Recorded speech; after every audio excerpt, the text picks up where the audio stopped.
Okay, hi, my name is Haki. So right now I'm going to talk about our interview session or our Q&A session with our interviewee.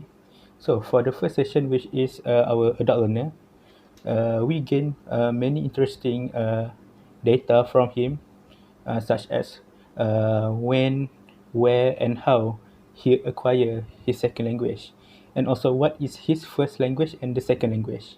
Okay, first I'm going to talk his first language. His first language is Bahasa Melayu, and his second language is English. So I can from this interview also I found that he mostly use Bahasa Melayu at home and also at school, but he also rarely use English at home and also at school. So next is how he acquire the the second language. Okay, so he acquired the second language mostly from watching cartoons and the shows. And he also mentioned that he first started to learn a bit of English from the cartoons when he from first or second year of primary school.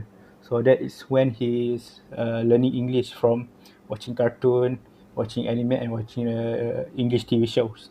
So that's where he gained the language. And he also learned. So here I can conclude that he mostly learned his English or not only from school but also from home. Okay, so next is so that is for the adult learner, and now let's move on to the child learner. Okay, for the child learner, we interview a mother with three children. So she going to talk about our children lah. Uh, from our interview session, I can find that uh, how, where, and when the children acquire their language. Yeah, the first language and second language. Right. So first of all, the all of her children is all around 12, 11, and 7 years old. So all of them are still in a primary school.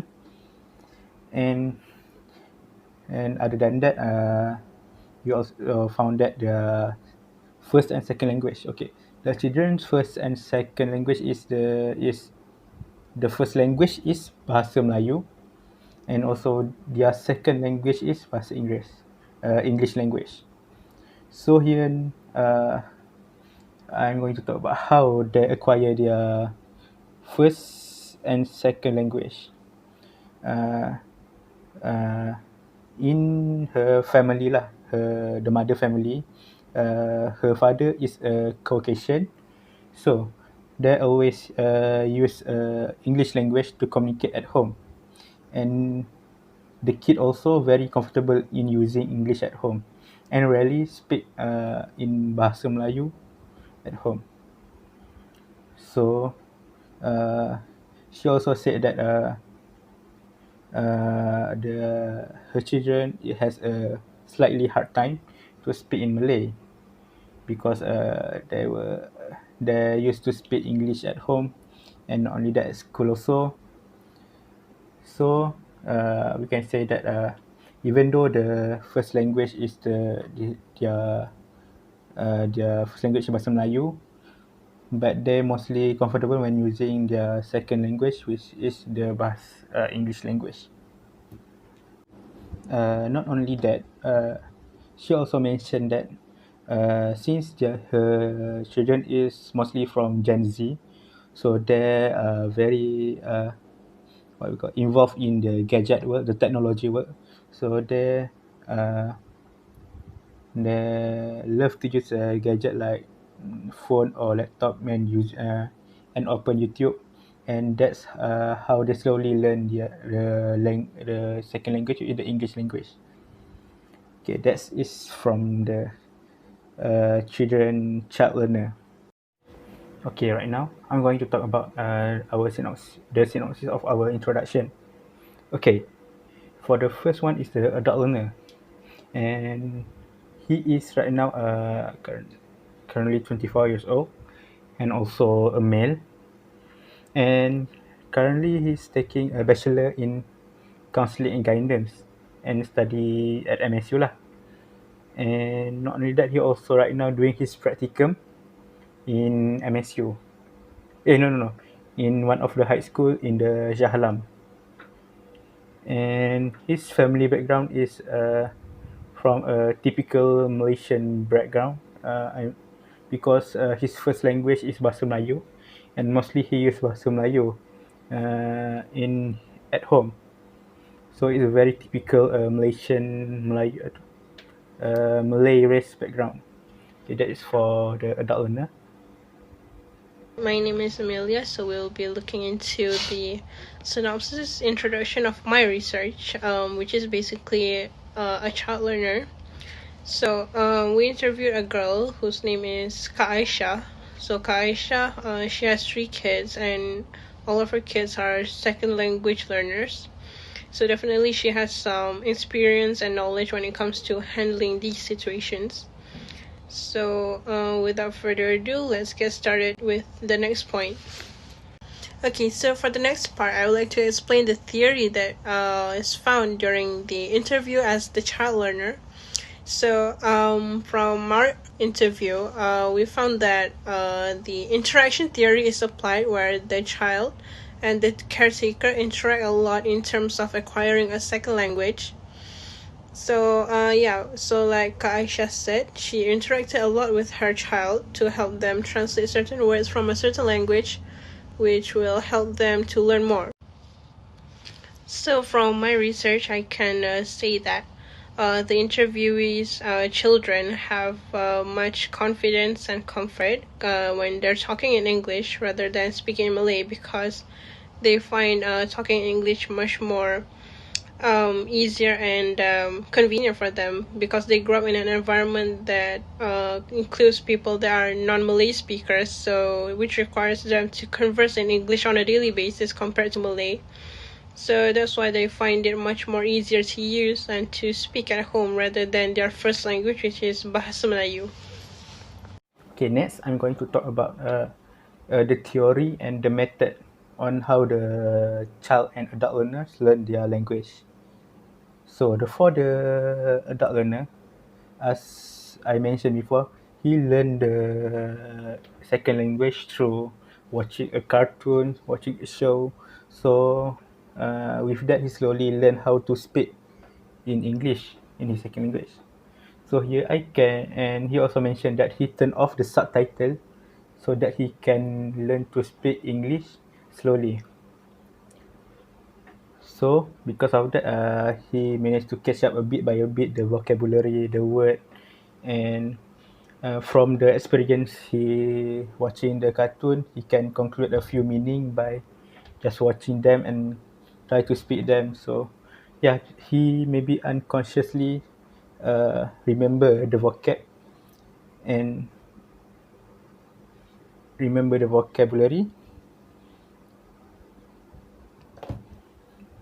so like that he slowly remember the vocabulary by hearing and watching how the cartoon or show speak the same word, maybe in different contexts. Like in the cartoon also mention the same word like love, and also the shows also mention about love. So from there he maybe conclude what is the love meaning. So he unconsciously know what the meaning of love from the cartoons and the show. So that is how he acquire his vocabulary and learn how to speak in English. And even though this method is really need a very long process, but it's also very effective for him, because he is from a background of a Malay background, which is always speaking Bahasa Melayu. So this is the best way for him to learn English slowly. Okay, next is the theories for the child learner. Okay, the theories is that I managed to study from the interview with the child learner, is that the theory is called the socio-culture theory, which is the theory is study about how the learner learn their language through the social life, daily life, and environment. So why I can relate this to the child learner, because the children's family background has a foreigner, which Caucasian, and they also speak in English in at their home mostly, and also interact with other in English. So even though their English is a second language and Bahasa Melayu is the first language, but for this reason, for the background reason, they managed to turn their second language into a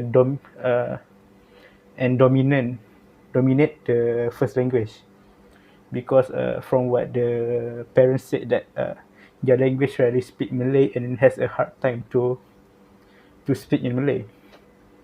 So that's why I said that socioculture theory is relatable with this context, because how the kid uh, manage to learn their second language and make their second language a dominant language, even though it is a second language. Okay, that is for the socioculture theory for the for the child learner. That's all from me. Alright, right now I'm going to show you our interview picture. This is for the first interview, which is we interview the adult learner, which is one of my friend. And this one is for the child learner, with our interview with their mother. Okay, right now I'm going to explain about the synopsis of our finding. So basically, for this finding, we managed to find that and learn that from the adult learner, who has a background of a typical Malay background, how he slowly learn his second language through watching the cartoons and the show. And that is very interesting, because how he managed to slowly, even though it's very slow, but he made to slowly learn various vocab, various word, how to pronounce it through through watching cartoons and the TV shows. That is very interesting thing to research about. And also for the kids learner, we also managed to find and learn about how the environment factor, like their background and their family background, how they always use English language in at the home, even though the bahasa Melayu is their first language. And that's all from us, group by Haki and Amelia. Thank you.